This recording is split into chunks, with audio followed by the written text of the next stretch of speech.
Why are these plates not washed? It was Jeo's turn to wash today. Go and wash those plates. My son doesn't do that. The plate clattered against the sink, and Mama Jeo's voice cut through the evening air like a blade. "Success! Come here right now!" He appeared at the kitchen doorway, 18 years old, lean from years of doing more than his share. His eyes were calm, always calm. That was the first thing people noticed about him.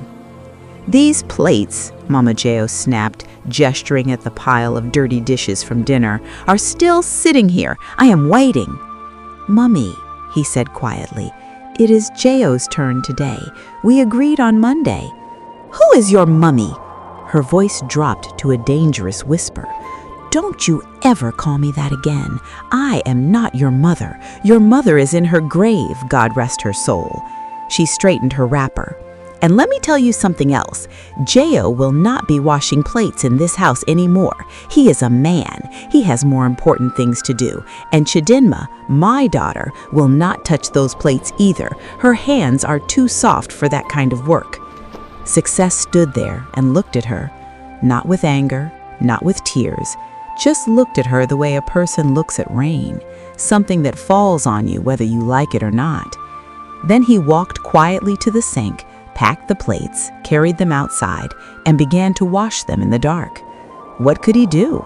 His parents had died when he was 7, a road accident that took everything in one night. His uncle, unable to care for him, had sent him here to Mama Jeo, his father's sister, in the big compound in Owerri.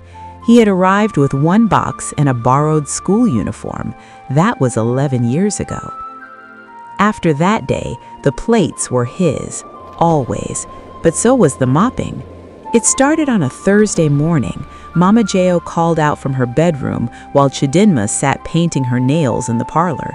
"Success! This floor is not clean. Take the mop." He took the mop. He did not say anything. Chidinma did not even look up. Then came the cooking. Mama Jeo had a way of beginning a task and losing interest in it. She would stand over the pot, stir twice, then drift away to watch her program, and somehow, without instruction, without acknowledgement, the pot would be stirred to completion. The food would be ready. The table would be set. Success moved through the kitchen like a shadow that cooked. One evening, Jeo came home from hanging out with his friends, sat at the table and called out, "Where is the food?" as if he were calling a waiter. Success brought it without a word. Jeo ate. He did not say thank you. He rarely did.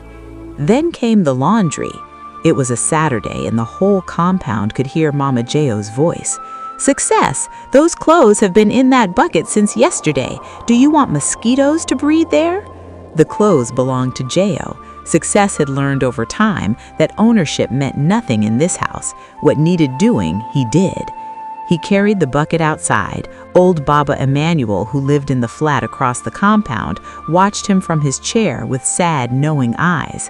Mama Uchenna from the ground floor shook her head slowly and went inside. Nobody said anything out loud. They were not his family. Then came the errands. Go to the market and buy tomatoes. It was always when Success had barely returned from school, his bag still on his back. Chidinma would be lying on the sofa watching TikTok videos. Jeo would be somewhere the house didn't know about. And Success would drop his bag, take the money, and go. Not running, never rushing, just walking with that steady, quiet pace of someone who had made peace with being underestimated. He became, without meaning to, the kind of person who knew how to do everything. He knew how to scrub pots until they gleamed. He knew how to hand wash white shirts without ruining the collars. He knew how to manage a household budget when Mama Jeo gave him money for groceries, and too little of it he did. He knew how to wake up before everyone else and sleep after everyone else and carry tiredness in his body without letting it reach his face. 5 years passed this way. The announcement came through the compound like good news always does, first in whispers, then in excitement. Access Nigeria Youth Challenge, a week-long live-in program for young people between 16 and 25. They would be tested on life skills, discipline, character, resilience, and practical ability. Winners received a prize in the millions. The top performer would be offered corporate training and full-time employment with the sponsoring company. Old Baba Emmanuel knocked on the door himself. He had read about it in the newspaper and thought of only one person. Mama Jeo opened the door, listened to the old man speak, then smiled in a way that did not reach her eyes. "Of course, our children will attend." She said our children. She meant Jeo and Chidinma. The registration deadline approached. Mama Jeo registered Jeo and Chidinma. Success was not mentioned. When he asked quietly, she told him the form was full. When he checked, the form was not full. She said the transport was too expensive.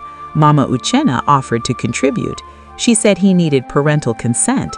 Baba Emmanuel said he would stand as his guardian. He had known Success's father. One by one, every obstacle she created was quietly dismantled by the people of the compound who had been watching for years and had finally found a moment to act.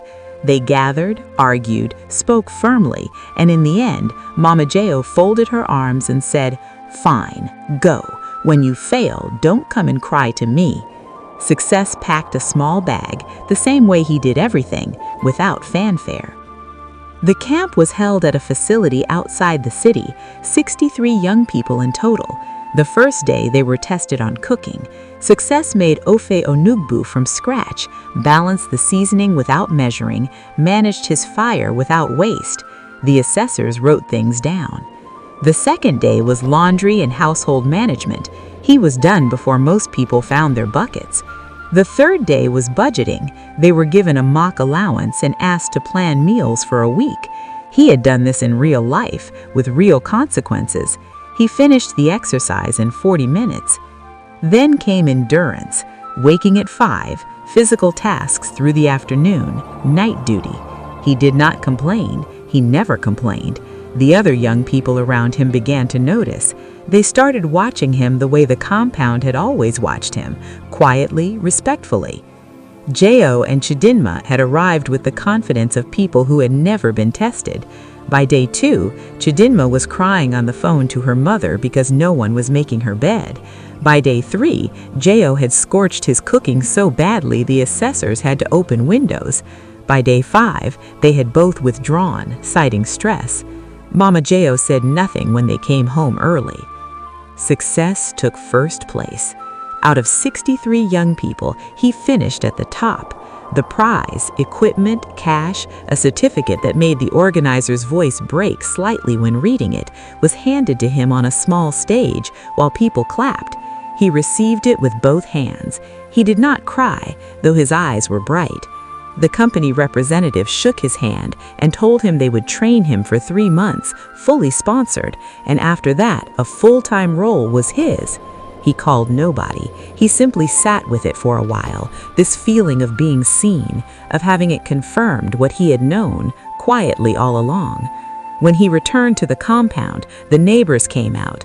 Baba Emmanuel hugged him. Mama Uchenna tied her wrapper tight with pride and ululated once, just once, the way Igbo women do when something deserves to be marked. Mama Jeo stood at the door of her flat and watched. She had built something, without knowing it. Every plate she had handed him, every errand, every early morning and long evening had sharpened him into someone the world was now delighted to receive. She had taken his comfort and given him competence. She had denied him rest and given him resilience.